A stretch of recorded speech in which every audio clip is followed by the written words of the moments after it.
this is my poetic interpretation for the Colorado State Speech Tournament. I hope you enjoy.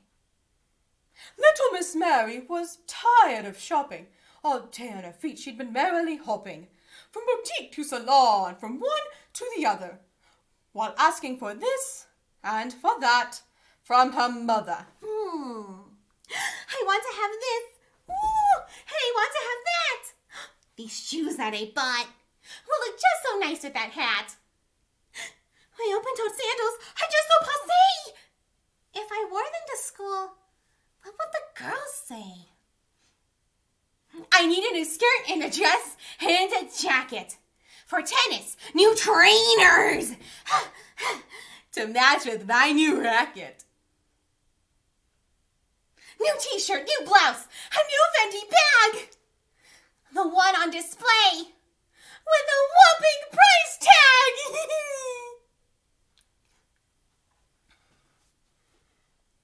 Yes, spoiled children. The kids that'll throw a tantrum when you get them the iPhone 9, and they wanted the iPhone XS plus Infinity, or whatever Apple is making these days.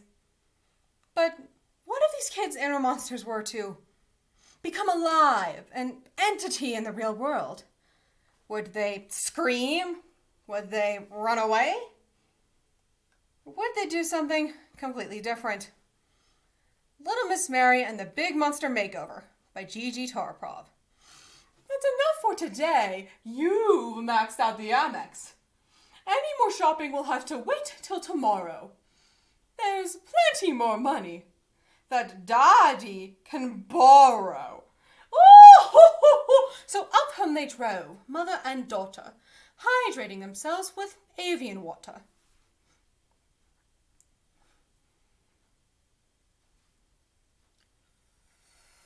Mom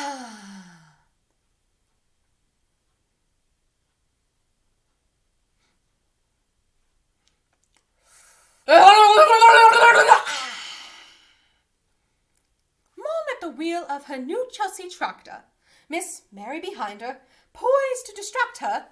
How can we tell the difference between bootleg bags and real Chanel? Or with questions like, Mom? Mom? Mom!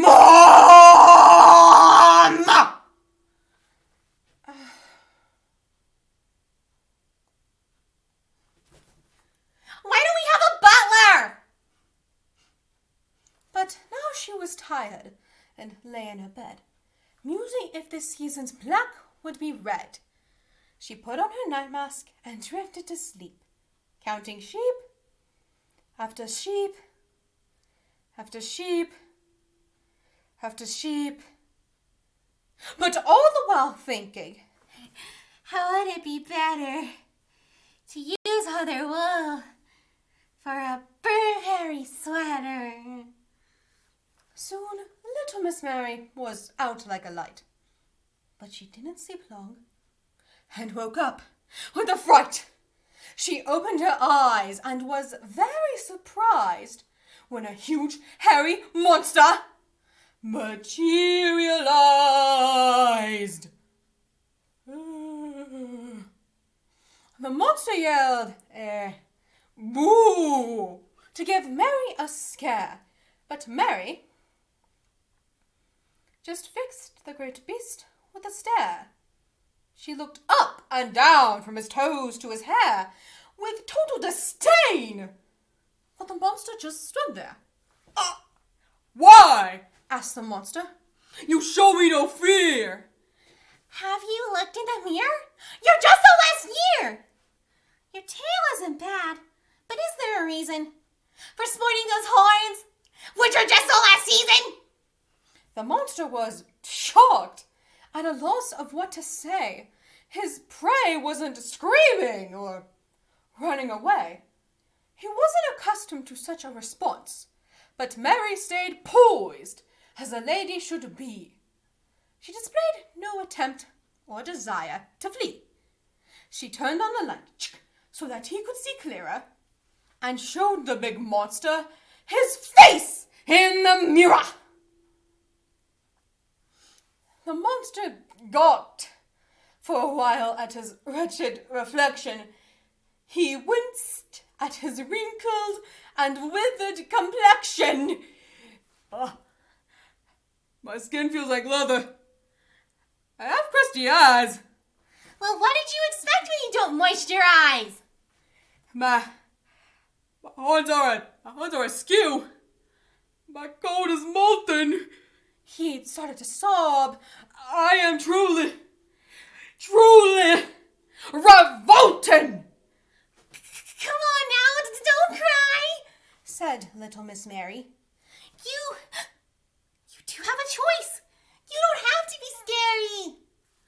Would you like to be pampered in fashion and style? Made over by Mary? The big monster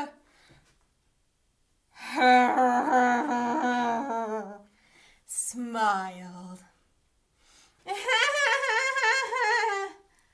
I can tell by that smile that it's been quite a while since you've seen a toothbrush or used a nail file. And I sense from that stench, or so I presume, that you're also a stranger to soap and perfume! Now, for the fun part. Let's start from the top. To be brutally honest, your hair is a map! I have to be frank. I am not even so sure of how to approach this kind of coiffure. Maybe a fringe, or a crop, or maybe a bob. Or perhaps a French play will do such the job. Shing, shing.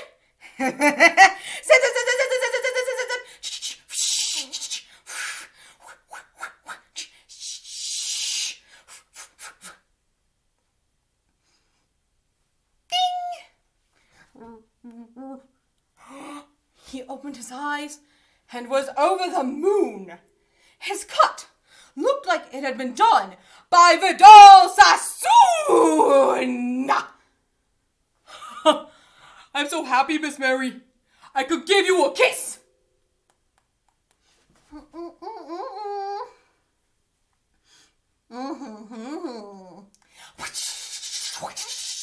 Mary brushed up his teeth until they were white.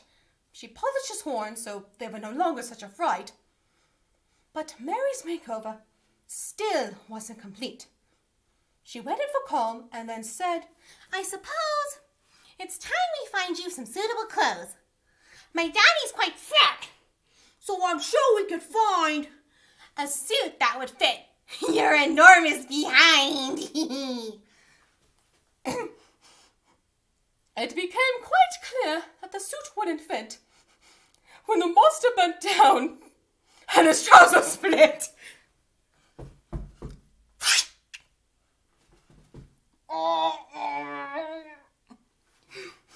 Propriety precludes me from telling you where, but it was, as you guessed, an embarrassing death. I ought to have guessed it so much faster. That getting you dressed would end in disaster. But the monster was simply ecstatic.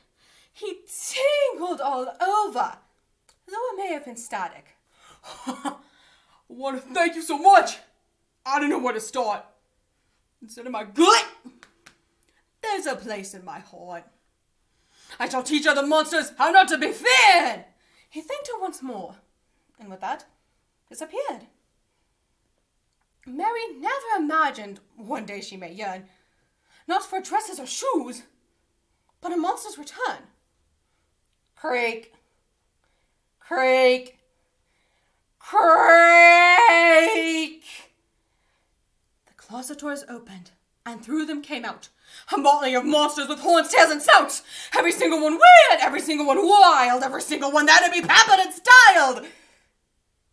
What would you do when faced with such freaks? Do you faint? Do you run? Do you hide? Do you shriek? Miss Mary's solution was typically chic. I will open the world's first monster boutique!